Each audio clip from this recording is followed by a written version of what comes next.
This is a great looking figure. Like, if I found this in stores, I would have paid full price for it. Hey guys, welcome back to the YKB, Why Keep the Box Collecting, where we immediately destroy the value of our figures and free them for their plastic and cardboard prisons. Did you guys know old-time pottery sold toys? I didn't. I found this guy for $8.99 on shelves. Looks good. Couldn't find him on shelf when he released. So now that he's at a bargain store, let's see if it was worth the money. Let's take him to the table. So WarMachine looks good. Not familiar with the concept. The box is basic. It's from that dreaded plastic-free age, but let's be honest. Here at the YKB, we don't care about boxes. So let's open him up. See what he's working with. Alright, so we got WarMachine out of the box. It looks pretty good. I'm really liking the design. But it's almost a carbon copy off of this guy. I say almost, but the difference are very much minimal. They look good. I like how they kind of went with the look and design of it. I don't like how they did the colors. This doesn't look silver, it looks like a weird grayish blue. You know, for Iron Man it works, especially when they released the gamer version of it, so I doubt this is gonna get a, was it Marvel versus Capcom version? But this is what we got. It looks pretty decent. There's the original, almost a carbon copy. The only difference is the chest piece, which we'll see in a little bit. This one's completely full. This one is hollowed out, but they put a little white under it so it didn't look that different, which is actually pretty cool.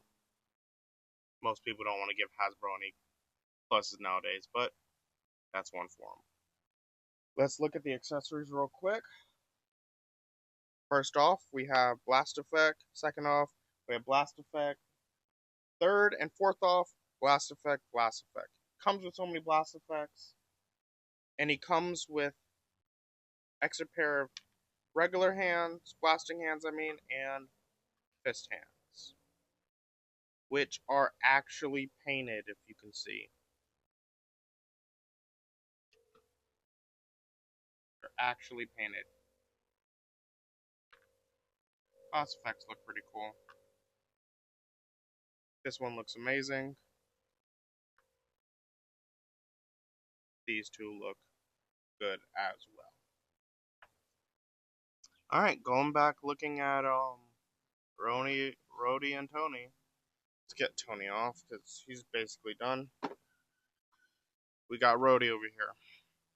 For the most part, looking good. I don't like how the thing marbleized right there. It's a little bit of an issue, but maybe it's just mine.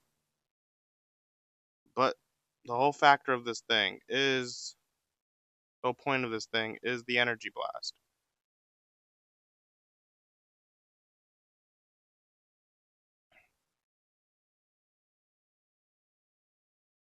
There you go.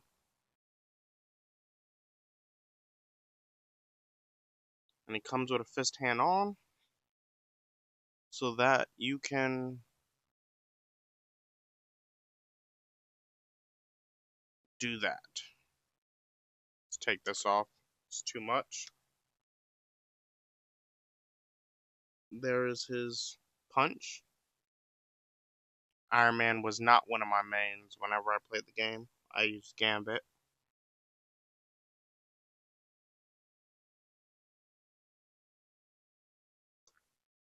And his trusty Repulse Blaster, which we've seen 100 times and nothing's new. Even this isn't new, but it's a very good improvement. Most of the time they like to have the stagnant ones on them. I'm happy when they have the pivots.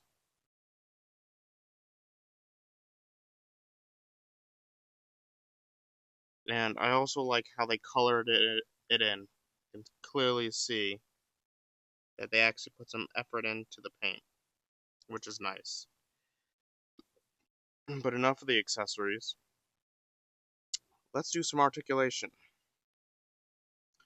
Alright, Rhodey can do a T-pose. Looks great.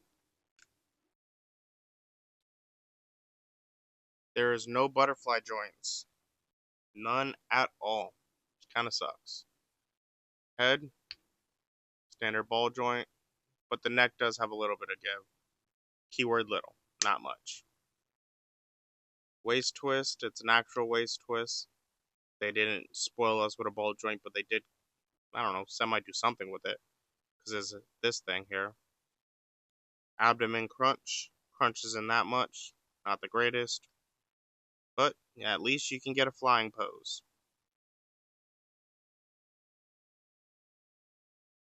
Close enough to a flying pose anyway. Double jointed, pinless elbows, which I'm shocked. Forgot that they started doing that at this time. And is this an overlay piece? No, it's not.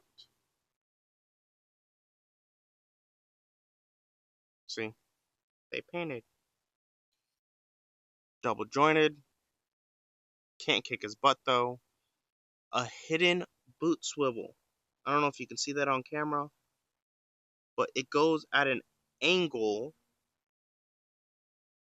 It goes at an angle and it still twists. It's just nice. The eye swivel. Standard ankle rocker. Like, I'm really enjoying this. WarMachine, it very much seems like they put some effort into it. The marbleization's a little bit annoying in the looks, but articulation wise, it works. Maybe if it had some butterfly, it would be a little bit better, but I don't know. Kind of can't complain about figures that were, I don't know how many years this was now, maybe 1 or 2. Yeah, you can complain about Hasbro. But let's look at some. I was gonna say high in scale, but nah. Let's compare them to other roadies. I think I had some other roadies somewhere. Where there, here's this roadie, and let's bring out some of the others. One of my favorite, the retro. Was it the retro carded or the retro one? I don't know. And it wasn't retro carded. But can't remember. But there you go. That's the best. That's the best roadie WarMachine released. Period. There's no arguing that. It's the best one. I have the other one as well, that with the white, but it's not as good as the silver, so who cares? And the MCU one, which is a very good figure. Typically I don't collect MCU figures, but that WarMachine looks pretty good. And because we don't get many WarMachine figures, you know, this is kind of what we have to deal with. I think we have 2 of him, which is basically a repaint of him in the Iron Patriot outfit, and tons of the original MCU one, which just looks langy and absolutely atrocious, absolutely terrible. I've sold all those off. Definitely not going to keep that in my collection. But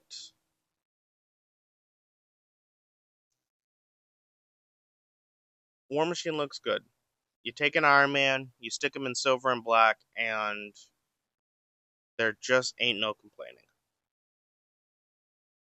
I think it actually looks better than the gold and red. But let's continue the review. Let's see his height. WarMachine is 6.5 inches tall. Definitely not as strong as the wind, though. And he is 2 1/4. Works. Let's do some size comparison. Let's see how he matches up. There's a McFarlane Spawn and a NECA Turtle. Heights aren't that bad. Normally McFarlane Dwarf is the other figures. There's a standard Marvel Legends Iron Man, SH Figure Arts Naruto.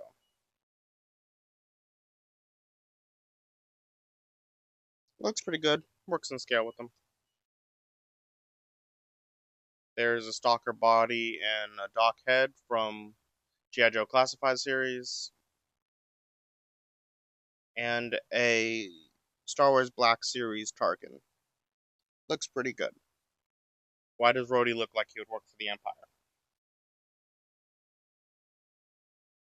There's Loyal Subjects Aang. And McFarlane Superman.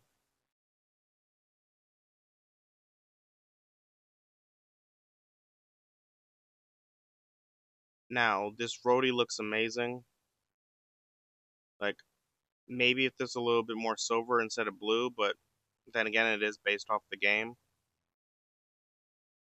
So, that is what it is. But this figure itself looks amazing. It came with a ton of accessories, and I think it wouldn't end up at retailers or bargain stores if you're able to find it in store. And trust me, I looked. But when Hasbro does right by the community, they make good figures. Look, comes with, what, 4 effects? The other repulsor comes with 2 hands.